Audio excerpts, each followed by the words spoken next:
So it's called the multiplicative identity because when I multiply anything times 1, I get what I started with. So identity is just saying whatever I do when I multiply this by 1, I get the same thing back. What do you think is the additive identity? Adding 2 plus 0. Adding a 0. Yep. So the additive identity is when we add a 0. An identity is true regardless of x's value. So that is the main thing here. No matter what I put in there for x, this would be true. So that's your takeaway point here. Identity is true regardless of the value of x.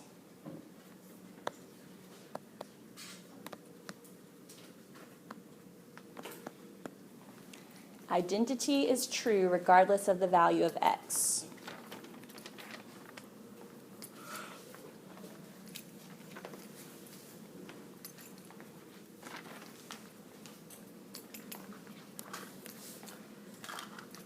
All right.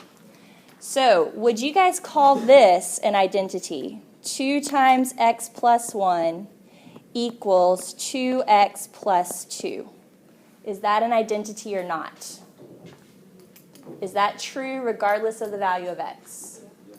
Yes. No matter what x is true, we can use this property. What's this property called? The distributive property. Good job. All right. So the distributive property is an identity. One more. Is this true regardless of the value of x? 7 equals 2x plus 3. That is not an identity because the value of x is kind of restricted to what? X has to be 2 to make that work.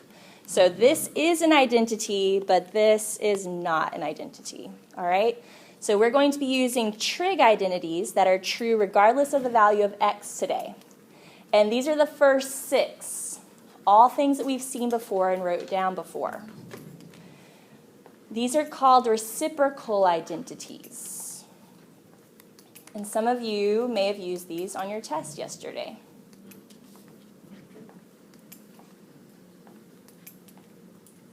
What do I mean by reciprocal? We're writing. Flip. Good job. All right, so any idea? I'm going to ask Reed for this one because I just saw the right answer on his paper. Reed, what's the reciprocal identity for the sine of x? 1 over cosecant. 1 over the cosecant of x. And with that one clue, you guys can probably fill in all the rest of them. So fill in the other 5, writing a reciprocal identity like the one we just wrote down. Our 6 reciprocal identities. Any questions about those? All right, now sometimes people get reciprocal identities confused with these, quotient identities. These are a tiny bit different, and you'll probably pick up on what the difference is just by which functions I wrote up here. Quotient means what? Divide. Thank you, Anna. Quotient means divide. So what can I divide? What functions can I divide to get the tangent of x? Sine and cosine. So sine of x, be very specific with your notation here. Make sure you put the x there, divided by the cosine of x. And Michael, can you tell us the reciprocal, or sorry, the quotient identity for cotangent? The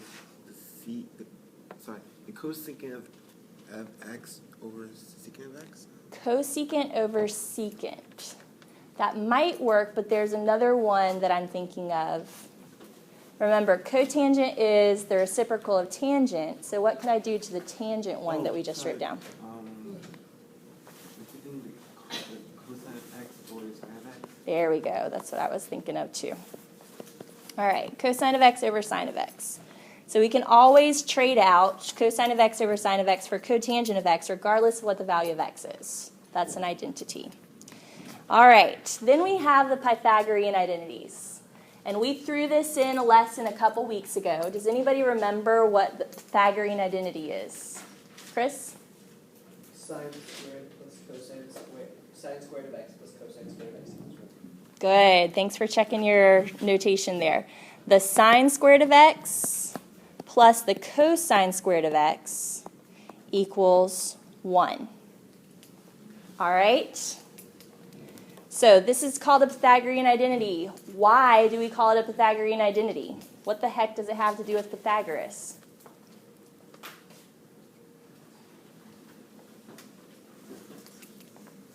Well, what does the Pythagorean theorem relate to? A squared plus b squared equals c squared. Do you see that in this that we just wrote down? Okay. So typically A and B are what? When we're looking at what type of shape are we working with here? What type of triangles? Right triangles. So when we're looking at a right triangle, the A and the B that you guys just talked about are usually what? Opposite and adjacent. Opposite and adjacent, we could call them, or what's another name, even before you learned about trig? The legs, all right? So sine and cosine are supposed to be the legs. Which one would you call this one based on what we've been doing recently? Adjacent. This one would be adjacent, but would it be sine or cosine? Cosine, because in our unit circle, cosine is the horizontal line, or the x value. And this leg would be sine. Okay, so we know where a squared and b squared come from. Why is c squared equal to 1? That's in the unit circle. In the unit circle, the radius, or the hypotenuse in all of our triangles that we drew, was always 1. So this is where the Pythagorean identity comes from. Now there's 2 other Pythagorean identities that are similar to this one. And we derived those a couple weeks ago. Does anybody remember the other Pythagorean identity? Which one? No? 1 minus cosine squared x equals sine squared x. How'd you get that? I just moved cosine to the right side. Sure. So we can take this identity, we can rearrange it, and we have the sine squared of x equals 1 minus the cosine squared of x. That's the same identity, though. I'm looking for a different identity. Alex? Good. Did you hear the first part he said? If you divide by cosine squared. So we're going to go through and divide all of these by cosine squared and simplify using the identities we've written down on previous slides. If I divide everything by the cosine squared of x, what's sine squared of x divided by cosine squared of x? Tangent squared of x. That's a quotient identity that we just wrote down. What is cosine squared of x divided by cosine squared of x? 1. And what is 1 divided by the cosine squared of x? Secant squared of x. That's a reciprocal identity. So we are using identities to create new identities. That is cool. For me. Okay. All right, so that's 1. Based on what Alex just said, we were able to get another Pythagorean identity. Who knows a way to get the third one? Because there's 3 altogether. Nidhi? Divide by sine squared of x. Divide by the sine squared of x. So we're going to go back through, do the same thing, but divide everything, sorry, that's supposed to be a 2. Divide everything by sine squared of x. And I want you guys to simplify this real quick and see what you get. Where have we heard the prefix co before? Cotangent, cosecant, cosine. All right? So what do you think is the cofunction for sine of x? Cosine of x. Is the sine of x equal to the cosine of x? No. They are not equal to each other. However, in what ways are those 2 functions similar? Okay? The sine of one angle is the cosine of the opposite angle in a right triangle. They have the same what, Chris? Domain and range. Domain and range. Okay? Is there a way to take the graph of a sine and make it into the graph of a cosine? Yes.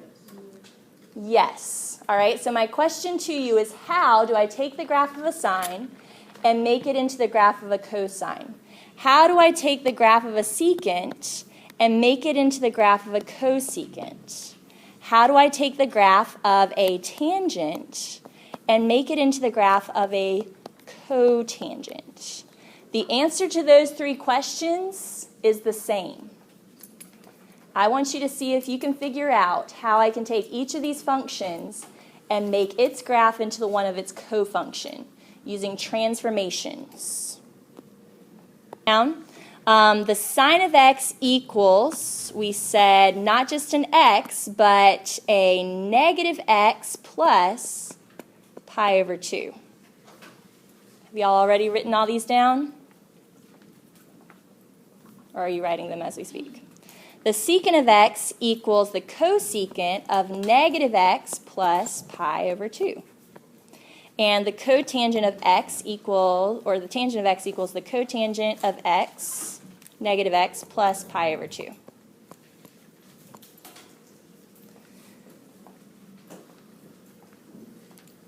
All right. So that's why they're called cofunctions, not just because of the prefix, but also because we see that correspondence between all of them. Pretty cool. All right, so we've got all of our different identities. Now we need to learn how to use them. So I'm going to give you a few examples and show you how you can use them to simplify expressions, which is our goal for today. Take a look at example 1. The sine of x times the cosine squared of x minus the sine of x. Our goal is to simplify this as much as possible. And a lot of times simplifying means writing it as one function instead of multiple functions. So how many different functions do you see in this example? I see sine of x is 1, and what's the other function I see? Cosine squared of x. Does anybody have an idea of how I could write all of that as just one function, either sine or cosine, instead of two functions?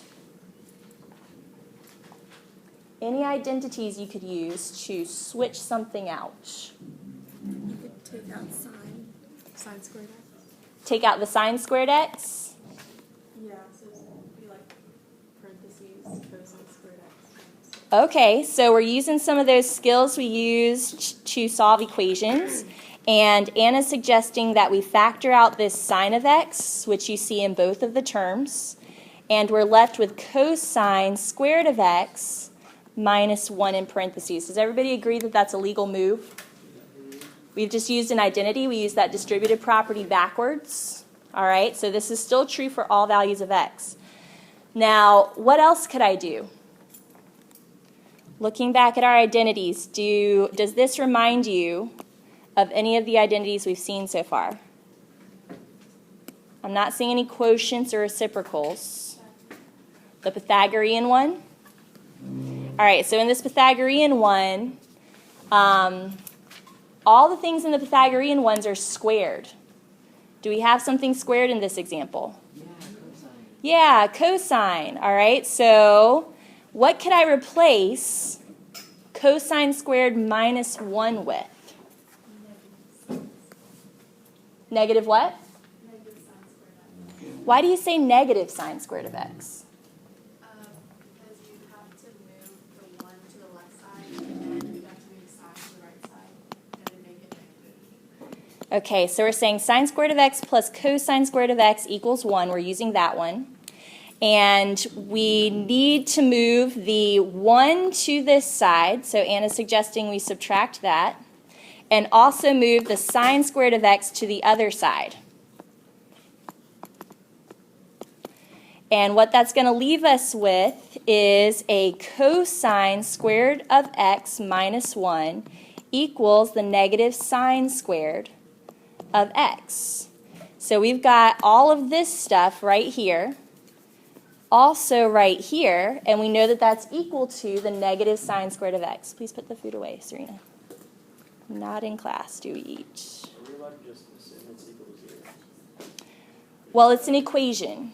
So when I solve an equation and I subtract the 1 from both sides, that is equal to 0. But there's only one side. There's only one side here. We don't need to assume that this is equal to anything. We can't assume that it is. This is just an expression. But we don't need to know what the expression is equal to simplify it. Because cosine squared of x minus 1 can be replaced with negative sine squared of x, because that's an identity. And identities we can trade out. So I'm just using substitution right now. I'm saying that this is equal to this, and so I'm replacing it in the original expression. So now I have negative sine squared of x replacing the cosine squared of x, but I still have the sine of x sitting there multiplied times it. So I've got sine of x times the negative sine squared of x. And I've got only one function instead of both sine and cosine. The question is, can I simplify that more? What do you get when you multiply? What were you saying, Daniel? Are you saying the bottom? The bottom? Which one are you saying? So I'm asking if I can simplify this part anymore. Done? What is sine of x times negative sine squared of x? There it is. Good job, Roshni. So I'm multiplying one function times a squared function, and I'm going to get that same function cubed. So the sine of x times the negative sine squared of x is equal to the negative sine cubed of x. It's like multiplying x times negative x squared. You get negative x cubed. In this case, we're using sine of x instead of x. Any questions on what we did there? Takes some getting used to, but once you're familiar with your identities, it'll get a little bit easier. Let's try another one. Sine of x divided by 1 plus the cosine of x plus the cotangent of x. Now, this looks vaguely like a Pythagorean identity. I see that 1 plus cosine of x, we used something like that a little while ago. However, what do Pythagorean identities have to have in them that this one does not have? A squared. We don't have a squared, so we can't use a Pythagorean identity right now. Does anybody have any ideas what we could do with the cotangent? Yeah, so let's use that identity. Let's convert cotangent into the cosine of x over the sine of x. And at least now I've gotten it down from 3 functions to just 2. So that's good. All right.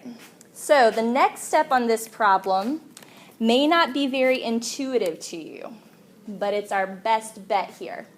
For the next step, what we're going to do is we are going to multiply both of these over here, and this is a trick that you'll get used to as you do some practice problems, which I hope you will do. I'm going to multiply by the sine of x over the sine of x. How is that going to help me? Okay, it's going to make the denominators the same. Almost. What will this one need to be multiplied to make the denominators the same? Good job. Remember, in order to add fractions, we have to have like denominators. And when we started out this problem, that was not the case. We had 2 different denominators. We cannot do anything with fractions that are being added if they have different denominators. So now I have like denominators. What's that going to do in my numerators? Up here I'm going to have sine squared of x. So I'm going to have sine squared of x on top of this fraction. And what am I going to have on top of this fraction? Good. Cosine of x plus the cosine squared of x. And in the denominator, we can just put all that stuff together. You can distribute it if you want to at this point, or you can just let it chill for just a little bit, because we don't know exactly what we're going to want to do next.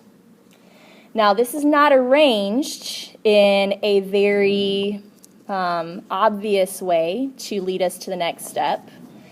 But does anybody see anything we could use with a Pythagorean identity at this point?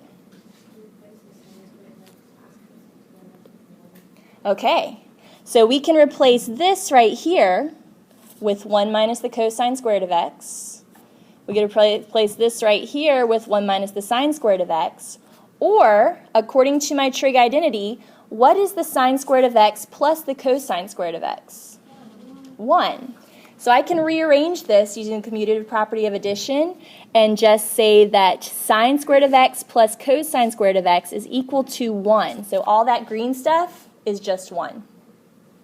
And then I have the plus cosine of x divided by the sine of x times 1 plus the cosine of x. Does anybody see anything else we can do?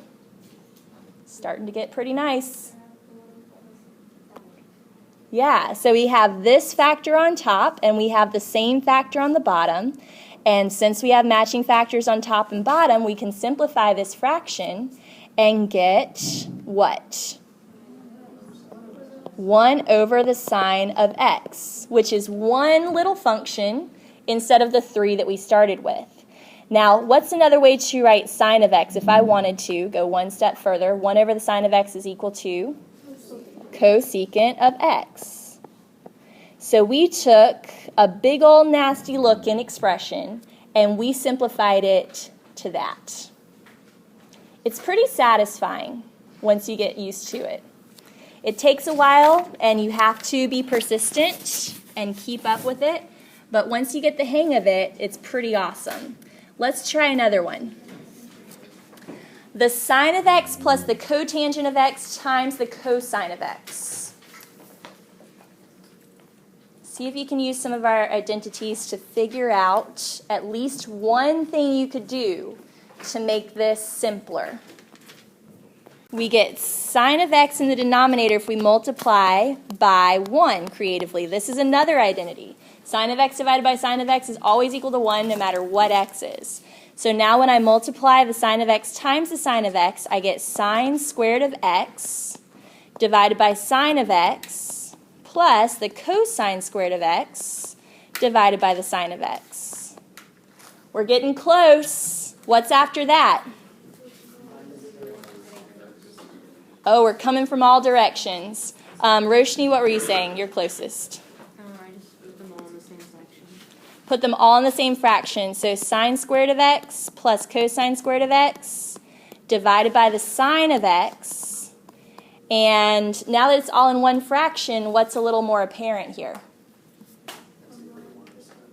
Good. We're seeing, we've got some deja vu happening. This is equal to 1 over the sine of x, which is equal to cosecant of x.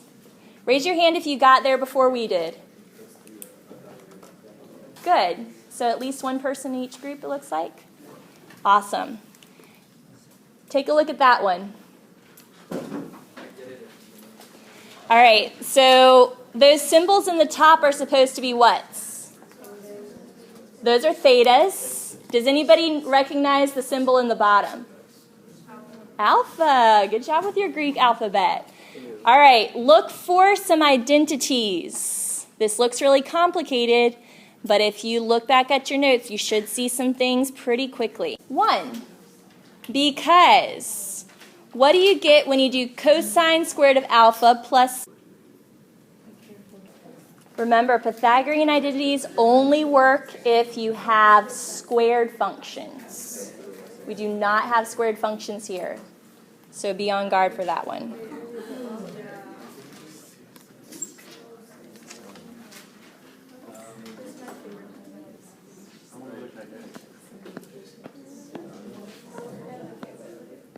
Yep. Yes, good job. That's awesome. That was really, really good.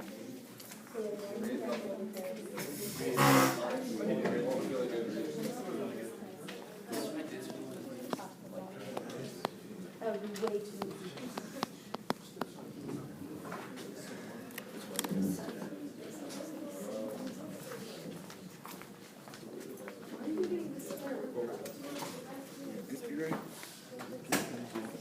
Not quite. What Leek and I have noticed around the room is that some people are trying to cancel out terms. You cannot cancel out terms. You can cancel out factors. Things that are multiplied together can be simplified, but not things that are added or subtracted. So instead, one option is to divide both of the terms on top by the term on the bottom. And how does that make my life a little bit easier? What's the secant of y divided by the secant of y now? 1. So I get 1 minus the tangent of y over the secant of y. Did anybody do any quotient or reciprocal identities here? I tried. Okay. Anna, what'd you do? Secant of y to 1 divided by cosine of y. Okay. Tangent of y to sine by cosine. All right. So 1 divided by cosine of y on the bottom. And on the top, tangent of y was sine of y divided by cosine of y. Am I good so far? Is that what you did? Okay. Do you know where you went next, or do you remember? What'd you do next?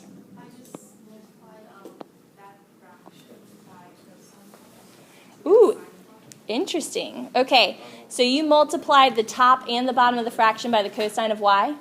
No, I just I know that when you divide you have to do reciprocal. Oh. Okay, so if you didn't hear Anna, when you divide a fraction, like sine of y, cosine of y, whoops, that's not a cosine. When you divide a fraction by another fraction, you've got to multiply by the reciprocal. And the reciprocal of 1 over cosine of y is cosine y over 1. So I've got 1 minus sine of y over cosine of y times cosine of y over 1. What's going to happen next? Good. This is where we can simplify because the cosine of y divided by the cosine of y is just 1. So I get the sine of y divided by 1, which is just the sine of y. So we have 1 minus the sine of y. Can I simplify that anymore? Will a Pythagorean identity work? Because sine's not squared. This is the end of the road. All right? So